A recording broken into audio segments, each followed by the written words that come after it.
이코노미톡 시작하겠습니다. 어느덧 올 한 해도 증시 마무리 작업 들어가셨을 것 같습니다. 내년 마주할 증시 어떤 투자 전략으로 임해야 될지까지 전해드릴게요. 자, 오늘 이 시간은요. 최석원 SK증권 경영 고문과 함께 말씀 들어보도록 하겠습니다. 어서 오세요, 고문님. 네, 안녕하십니까. 네. 이제 벌써 다음 주가 1월 1일이라니 역시나 세월이 참 빠릅니다. 네. 어찌됐건 올 한 해 이제 쭉 마주하셨을 텐데 어떻게 평가를 하고 계신지 궁금합니다. 네, 상반기만 해도 상당히 기대가 있었는데 네. 하반기 들어서는 참 기대에 못 미치는 실망스러운 증시였다고 생각을 합니다.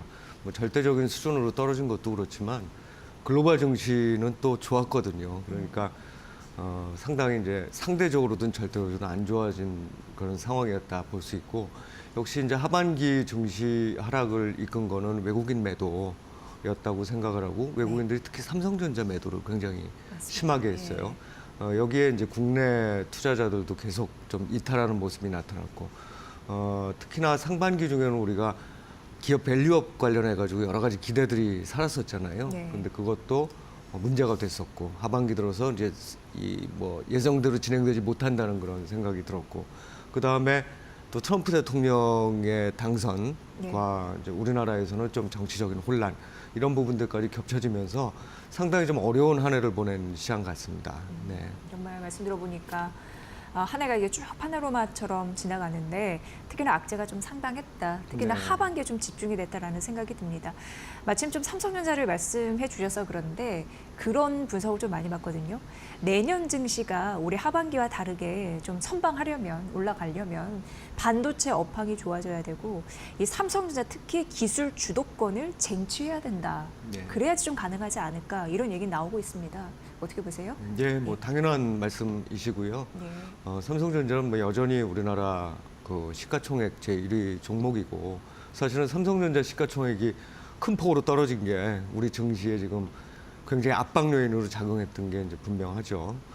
근데 이제 삼성전자를 둘러싼 여러 가지 우려들이 사실은 쉽게 이렇게 수그러들지 못하고 있어요. 일단 이 고사양 반도체 측면에서 국내에 있는 SK 하이닉스는 물론이고 미국에 있는 기업들에 비해서도 상대적으로 우위를 점하지 못하고 있다. 사실 우리 예전에 생각을 해보면 아주 심심치 않게 나왔던 뉴스 중에 하나가 삼성전자가 세계 첫 번째로 뭐를 개발했다, 맞습니다. 뭐를 양산한다, 예. 이런 얘기였는데, 이런 얘기들이 이제 안 나오기 시작한 지 상당히 오랜 기간 지났단 말이죠. 그러다 그게 이제 누적되다 보니까 실제로 AI 시장이 막 이렇게 활성화되면서 나타나는 어떤 고사양 반도체 부문에서 삼성전자가 사실은 힘을 못 쓰고 있고, 이런 부분들이 지금 전반적인 투자자들의 기대에 다 못 미치는 상황이 된 것 같습니다. 이제 여기에서 당연히 어떤 기술적 주도권을 다시 갖고 와야 될 거고요. 또 단기적인 어떤 낸드 시장이죠. 그러니까 그 메모리 반도체 시장 쪽에서의 불황도 있었기 때문에 이게 조금 이 업황이 좋아지는 내년 하반기로 많이들 이제 보시는데, 그럼 이제 상반기부터 특히 2분기부터는 조금 탄력이 붙을 수 있겠죠. 이제 그런 상황에서 삼성전자가 좀 빠른 속도로 기술력 격차를 해소하고 오히려 넘어설 수 있는 부분을 보여주는 게 우리나라 증시 전반의 상승을 위해서는 굉장히 필요한 부분 중에 하나라고 봐야 되겠죠. 네. 고모님께서는 어찌됐건 2분기에 좀 분위기가 전환이 될 것이다, 이렇게 봐주셨고, 삼성전자는 매일 1등 타이틀을 달다가 올해는 좀 치욕적인, 좀 마음이 아픈 그런 해가 아니었을까 생각이 듭니다. 어찌됐건 반도체 업황 전반적으로 우려가 있는데 그 요소 중에 하나는 또 중국 메모리 반도체가 치고 올라와서 맞습니다. 그 요소일 수가 있습니다. 지금 가격 하락까지 염두에 두면서 우리가 시장을 또 바라봐야 됐네요. 어떻게 보셨습니까? 그 말씀하신 대로 지금 중국의 뭐 창신 반도체죠.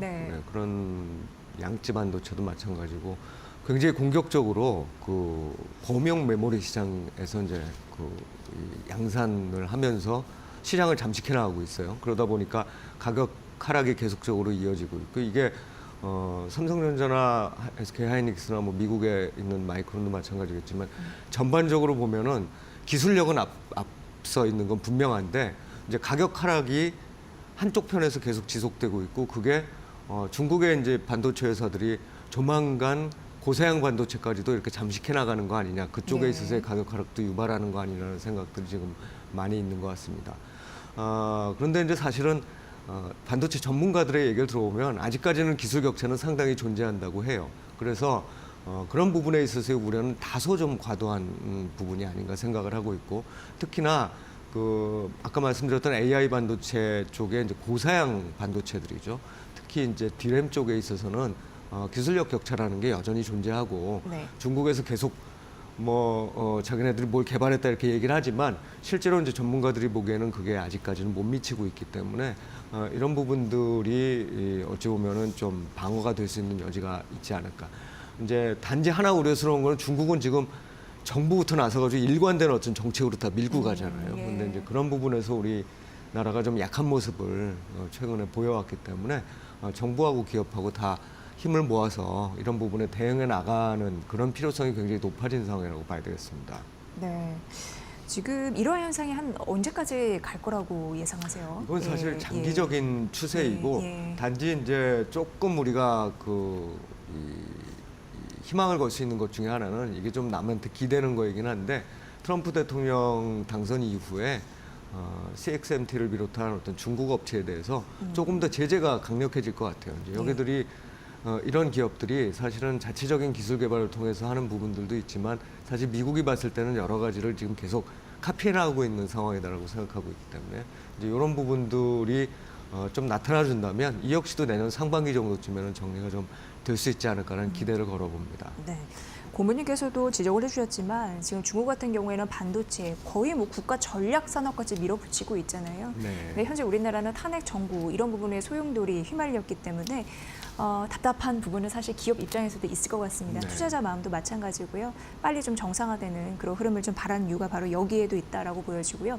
반도체 업황 전략에 대해서 말씀드리고 있는데 그 밸류 체인으로 엮이는 반도체 소부장 전략도 좀 궁금합니다. 네. 차별화갈 것인지 아니면 동조화될 것인지 어떤 전략을 선택해야 될까요? 투자자들은요? 예, 전반적인 지금 반도체 업황 자체도 별로 안 좋은 데다가 내년 한 1분기 좀 네. 늦으면은 2분기까지도 안 좋은 데다가 또 고사양 반도체 중심으로 지금 시장이 재편되고 있는 상황이기 때문에 네. 여기에 맞는 소부장 업체들은 지금 단기적으로 가격 하락이 굉장히 컸던 부분들이 많이 이제 되돌려질 가능성이 있다고 봐요. 그래서 이제 범용 반도체를 하는 쪽에서는 사실은 가격 하락 압박과 이게 이제 하청 업체들도 부품 가격 하락 압박들이 있는 거죠. 예. 이제 그런 부분들을 감안해야 될 거고, 제가 보기엔 HBM을 비롯한 이제 고사양 DRAM 쪽에 있어서는 결국 이 우리나라 소부장 업체들이 국내 기업들뿐만 아니라 글로벌 기업들에 대한 어떤 공급도 같이 할 수 있기 때문에 이런 부분들은 아마 내년 상반기 지나면서 조금 회복 탄력이 좀 높아지는 상황이 되지 않을까 생각합니다. 네. 뭐 많은 부분들이 많은 투자자분들이 반도체, 자동차 이쪽 궁금해하셔서 오늘 집중적으로 내년의 흐름이 어떨 건지 짚어드리는데 자동차 산업도 역시 중국 때문에 좀 걱정입니다. 네. 아마도요 내년에는 우리나라에서 다니는 이 수입산 자동차 중에 중국산이 굉장히 많아지지 않을까라는 네. 생각이 드는 게 네. 최근 조사 결과 보니까 독일산에 이어서 2위가 이제 중국산이 올라왔습니다. 네. 그만큼 치고 올라왔습니다. 이런 걸 보면은 이제 우리 국민들이 메이드 인 차이나에 대한 차에 대해서 거부감이 좀 덜해졌구나 이런 생각도 들면서 아무래도 뭐 가격도 그렇고 성능도 그리고 질도 좋으니까 사는 거겠죠. 소비자가 바보가 아니니까 이런 생각도 드는데 확실히 한국 업계의 위기가 될까요? 어떻게 보세요? 네. 뭐 단기적으로는 아직 뭐 이 전기차 시장이 캐즘 우려죠. 사실은 단기적으로 확 좋아졌지만 여전히 인프라가 좀 부족하기 때문에 조금 이제 주춤해지는 현상. 물론 성장을 하고 있습니다만 이제 그런 측면에서 보면은 아직까지 뭐 이렇게 중국 자동차가 어찌 보면 독일 자동차 지금 보이듯이 그렇게 보이는 데까지 시간이 좀 걸릴 것 같아요. 근데 네.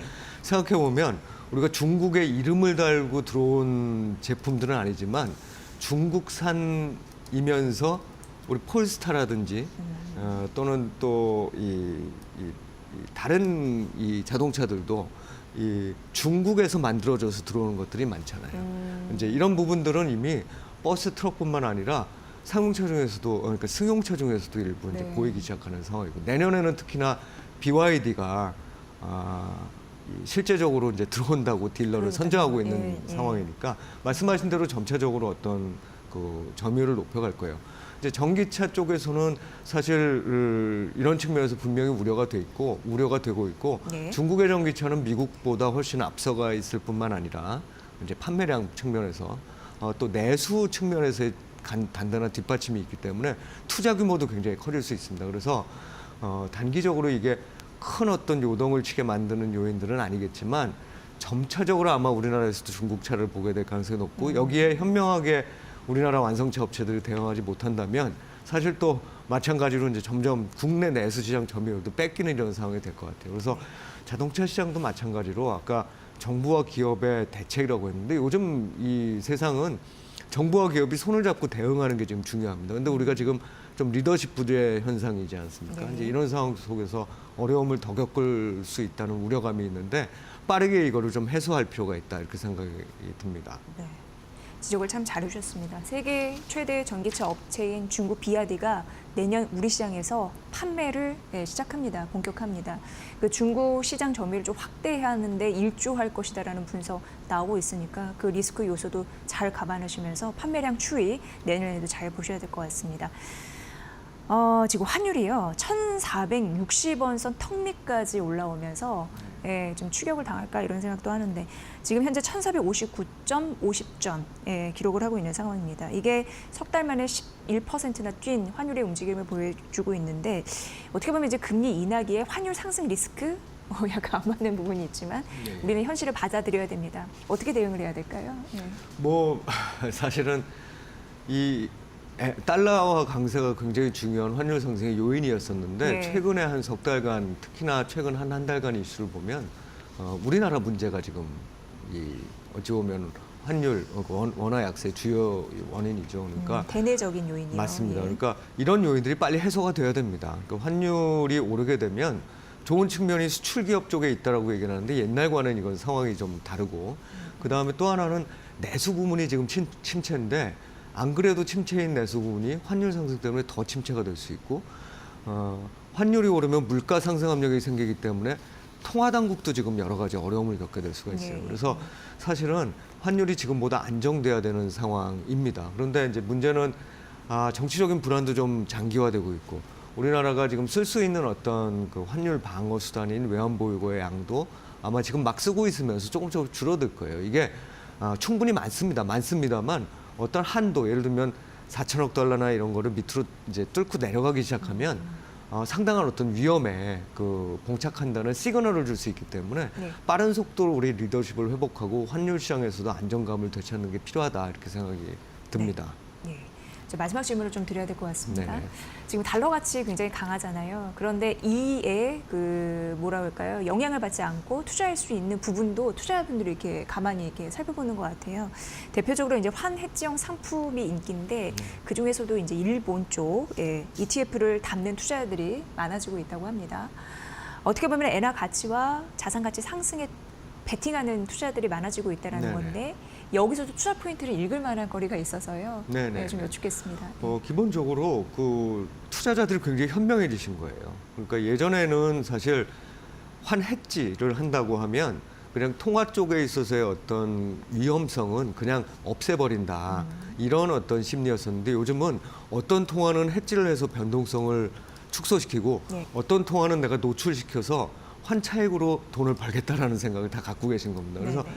이 구조 말씀하셨던 이 일본 시장 쪽에서의 그 ETF들은 미국 시장에 투자하는 그 상품들이 상장돼 있는 일본 시장 ETF거든요. 네. 그러니까 결국은 거기서의 환해지 상품이라는 건 엔하고 달러 간의 이제 변동성은 줄여서 달러 변동성은 해치하고 엔화가 강세가 되면은 추가적으로 우리가 이득을 얻을 수 있는 이런 구조인 겁니다. 그래서 결과적으로 예전에는 우리가 단순하게 어떤 환에 대해서 접근했다면 지금은 다각적으로 엔화라든지 유로화라든지 달러화라든지를 보면서 좀 현명하게 대응할 수 있는 그런 상황들이 전개되고 있어서 투자자들이 좀 상품 구조를 참고해 보셨으면 좋겠습니다. 네.